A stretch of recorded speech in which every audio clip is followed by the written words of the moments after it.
যদি বলি যে গত এই ১৯ মাসের ভিতরে বাংলাদেশের আপনারা কোন উন্নয়নটা করেছেন, কোন ভালো কাজটা করেছেন, আপনারা যদি দেখাইতে পারেন তাহলে বুঝবো যে আপনারা সার্থক ছিলেন। আপনারা করলেন কি মব জাস্টিস শুরু করলেন, আপনারা শুরু করলেন মামলা বাণিজ্য, আপনারা শুরু করলেন লুটপাট, আপনারা শুরু করলেন মানুষকে মিথ্যা মামলা হামলা দিয়ে জেল হাজতে পাঠানো। আজও পর্যন্ত রাজবন্দী হয়ে আছে সাধারণ খেটে খাওয়া মানুষ, তৃণমূলের নেতাকর্মী। আপনাদের কি এটাই ছিল মূল্যায়ন? এটাই কি ছিল উন্নয়ন? এই উন্নয়নের ধারাকে একটি মেটিকুলাস ডিজাইনের মাধ্যমে বাংলাদেশটাকে ধ্বংসের দ্বার প্রান্তে নিয়ে এসেছেন। তাতেও আপনারা ক্ষান্ত হননি। আপনারা ২০২৬ সালে ১২ই ফেব্রুয়ারিতে যে নির্বাচন দিয়েছেন, আপনারা বলেছেন একটি গ্রহণযোগ্য নির্বাচন দেব, সর্বদলীয় নির্বাচন থাকবে। সেই নির্বাচনের ভিতরে আপনারা দুইটি দলকে দিয়ে নির্বাচন করিয়েছেন।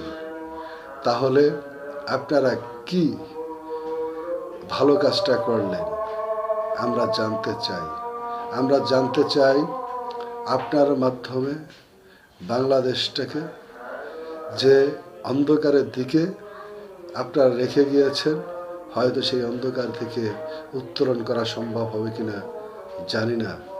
তবে বর্তমানে যারা যে দল সংখ্যাগরিষ্ঠ হয়েছেন, বাংলাদেশ জাতীয়তাবাদী দল বিএনপি, আমরা এই বিএনপির চেয়ারপারসন বাংলাদেশের প্রধানমন্ত্রী জনাব তারেক রহমানের সাহেবের কাছে আমরা উদাত্ত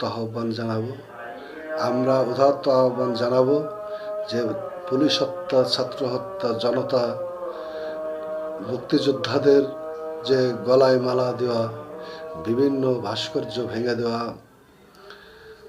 বিভিন্ন জায়গায় মাজারগুলোকে ভেঙে দিয়েছে, এর একটি প্রতিবেদন দাখিল করবেন এবং যারা এই সমস্ত কাজের সাথে জড়িত ছিলেন তাদেরকে আমরা আইনের আওতায় আনার জন্য বিশেষভাবে অনুরোধ করব। আইন হোক সবার জন্য, আইন হোক ধনী গরিবের জন্য, আইন হোক সাধারণ মানুষের জন্য, আইন হোক সন্ত্রাসী উগ্রবাদীর জন্য। আমরা সেই আইনের প্রতি শ্রদ্ধাশীল। আমরা চাই যে পুলিশ আমাদেরকে দিনরাত পাহারা দিয়ে আমরা শান্তিতে ঘুমাই, সেই পুলিশকে হত্যা করলো, আমরা সেই পুলিশ হত্যার বিচার চাই।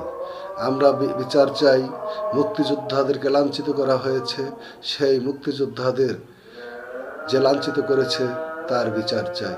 আমরা বিচার চাই শিক্ষকদেরকে রুমের থেকে ডেকে নিয়ে তাকে বেজ্জতি করা হয়েছে, তাদেরকে মারধর দেওয়া হয়েছে, এমনকি সাধারণ শিশুরা পর্যন্ত, একজন রিক্সাওয়ালা পর্যন্ত এই মব কালচারের কাছে থেকে রেহাই পায়নি। তাহলে আমরা কি চাইতে পারি? আমরা চাই আপনার কাছে মহামান্য প্রধানমন্ত্রী, আপনি তরুণ সমাজের একটি আইকন, আপনার কথাবার্তা আমাদের খুব ভালো লাগে। আমরা চাই আইনের শাসন আপনি প্রতিষ্ঠিত করবেন। যদি আমি কোনো অন্যায় করে থাকি, আমিও সেই আইনের ভিতরে থাকব। আমরা মিথ্যা মামলা হামলার ভিতরে যারা আছি, আমরা চাই আপনারা আমাদেরকে অব্যাহতি দেবেন। আমরা চাই এদেশটাকে সোনার বাংলায় পরিণত হোক। এই সোনার বাংলা জাতির জনক বঙ্গবন্ধু বলেছিলেন যে সোনার বাংলা, এই সোনার বাংলাকে আমরা সোনায় পরিণত করতে চাই। আসুন সবাই মিলে ঐক্য গড়ে তুলি, একটি সোনার বাংলাকে সোনায় রূপান্তরিত করি। ধন্যবাদ সকলকে।